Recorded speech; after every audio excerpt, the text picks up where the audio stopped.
In a world captivated by wealth, power, and prestige, some are willing to go to extraordinary lengths to attain them. For over 3 decades, one man meticulously crafted an elaborate deception, weaving a tale of royal lineage and unimaginable riches. His name was Antony Gignac, and he wasn't just a con artist. He was a master illusionist, a chameleon who seamlessly transformed into Sultan bin Khalid Al Saud, a Saudi prince with a bottomless fortune and an insatiable appetite for the finer things in life. This is the incredible, almost unbelievable story of the man who fooled millionaires, corporations, and even entire governments, all while living a lie that ultimately came crashing down. Antony Gignac's story didn't begin in the gilded palaces of Riyadh, but in a far more modest setting.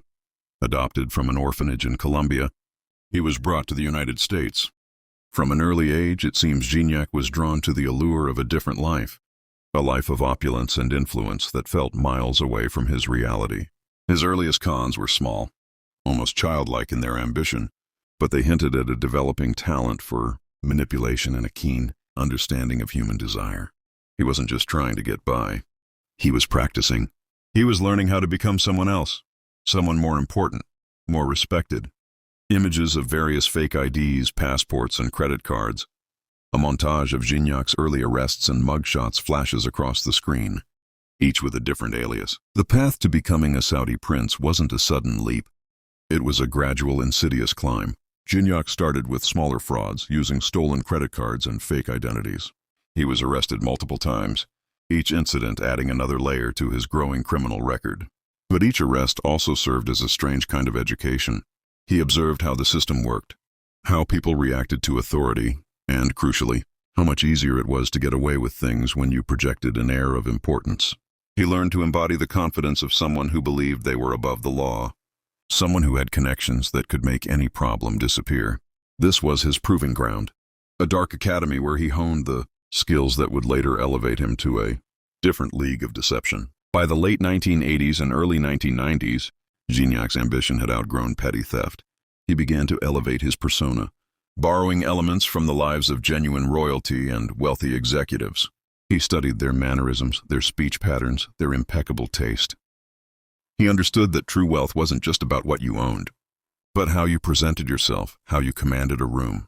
He started traveling extensively, staying in the most exclusive hotels, always surrounded by a retinue of aides and bodyguards, often unsuspecting individuals he had convinced to play along. He adopted the name Sultan bin Khalid Al Saud, a name that instantly evoked images of immense wealth and power. His modus operandi was surprisingly consistent, yet incredibly effective. Gignac would insinuate himself into the lives of wealthy individuals, often through intermediaries who were easily impressed by his supposed status. He'd flash a fake diplomatic identification card, claiming immunity and access to untold riches. He'd tell elaborate stories of his vast investments, his immense land holdings, his influential family. He understood that people wanted to believe him. They wanted to be associated with a Saudi prince, to bask in the reflected glow of his supposed power and prestige.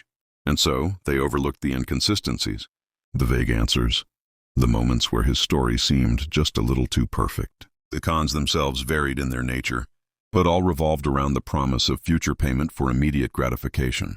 He would charter private jets for hundreds of thousands of dollars, promising wire transfers that never arrived. He would rack up astronomical bills at luxury hotels, claiming his financial team would handle everything. He bought expensive cars, designer clothes, and exquisite jewelry, always with the same promise of impending payment. He was a master of the long con, knowing that as long as he maintained the illusion, he could continue to extract goods and services without ever truly paying. He even convinced people to invest in fake business ventures, promising astronomical returns that, of course, never materialized. For years, Gignac danced on the precipice of exposure, always one step ahead of his creditors and the authorities. He had a remarkable ability to vanish, to reinvent himself in a new city, with a slightly altered backstory.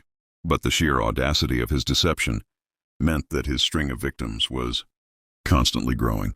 Hotels, private jet companies, individuals, all were left with significant financial losses. The complaints against Sultan bin Khalid Al Saud began to pile up, a paper trail of unpaid bills and broken promises that stretched across continents. Facade began to show more frequently in the mid-2010s. The digital age made it harder to maintain a purely fabricated identity. Social media and online searches meant that genuine Saudi royals were easily verifiable. His lavish lifestyle, once his greatest asset, also became his downfall.